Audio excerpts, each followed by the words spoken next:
Hey, what's up? This is Citlalli from the Mexica Movement, and today I wanted to share with you that I finally have published a book.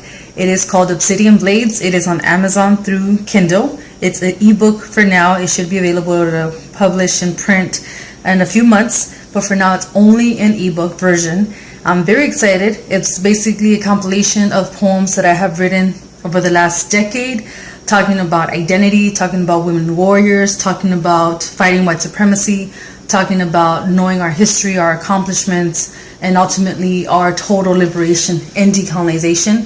And I'm very excited.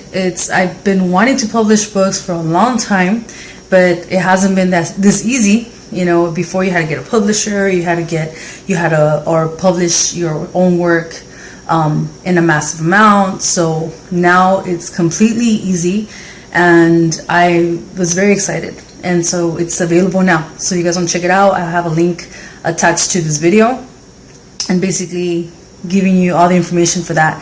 And throughout this video I'm going to be showing you the history of my writing. I guess I started writing at a very young age. I didn't know what I was doing. I thought I was just writing random stuff, but it wasn't until my 8th grade teacher, English teacher, her name was Mrs. Roberts. She's African, a very great teacher, very encouraging. She basically explained to me what poetry was, and she told me, you're a poet, you know, you're a poet. She saw my writing, she saw my notes, and it was very encouraging. It was very liberating to know that what I was doing had a name, and that it was actually a practice, an art. And since then I've been writing. I remember I started writing about racism and the whole Prop 187 thing, but I didn't know my history. It wasn't until 1997 when I met Olin and the Mexica Movement that I became a member of the Mexica Movement, and I started learning my history, and I was completely blown away. But what I was learning, the history, the fact that we were not Hispanic and Latino, the fact that we had survived the world's largest genocide, and it completely blew me away. I ran to the 99-cent store and I bought this book, which I'll show you, and I started writing about our history, about how I felt, about the importance of knowing your history, just all these things. You know, it's overwhelming, and I still have the book. And I'll show it to you here, and it's amazing. It's very impacting. So much things have happened since then. I'm now it's been 16 years since then, and then in 2004 we published Stolen Hero, which is a story of Frida Kahlo, and we called her a stolen hero because she's been stolen from us. She's been stolen from us to represent solely Marxism. Stolen from us by the Latina feminists, and they try to use her as a Latina poster child, but she had nothing to do with Latina. She's always been aggressively Nican Tlaca, aggressively indigenous. And so in that book is basically a long poem that takes a lot of her writings, quotes her, and meshes them together as a first-person narrative of her life. And in 2009, I self-published one copy of the book called Anahuac Women, challenging white supremacy, challenging Chicana feminism.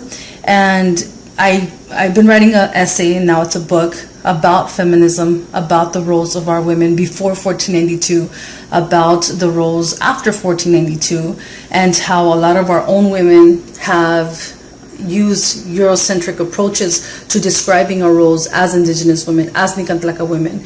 And so in that essay, it's talking about challenging that, deconstructing that, and rebuilding who we were as Nican Tlaca women, and bringing that back in. So that book, it was one copy just for myself, just so that I could see what it looked like. But I will be including both of those books, Stolen Hero and Anahuac Women, in another book that I'm working on that will have all the essays that I've written all together, and just to kind of give you a more historical perspective on the work that I've done, the research, the poetry, and the importance of reclaiming our space as Nican Tlaca women, and as defending our people from the ongoing attacks of genocide, white supremacy for the last 521 years. And lastly, you know, it's a dream come true to be able to self-publish Obsidian Blades. And if you want to check it out, it's on Amazon. Like I said, I'm very excited. I just wanted to let you guys know about that and let you know that I'm working on more books. and more poems and more essays. And we in the Mexica Movement, all of us are also very busy working on the projects that we have as far as Nican Tlaca University, which is a project of the Mexica Movement. We're working on presentations, other videos, other posters. I mean, we're doing our best to keep it going, keeping the decolonization process going. And yeah, I just wanted to give you a short update on that. We had a very beautiful protest against white supremacy in Columbus Day. We have videos on that coming up, and we're working on more projects. So stay tuned, check out the videos. I will be making more videos with Nican Tlaca University with different presenters. We're a collective of students, professors, teachers who come together and express and teach on the different aspects of our culture of decolonization. So check it out. This is Citlalli from the Mexica Movement, sharing with you that I have finally self-published my book. It's called Obsidian Blades on Amazon through Kindle. It's an ebook. Check it out, spread the word, and yeah, thank you for watching. Citlalli from the Mexica Movement.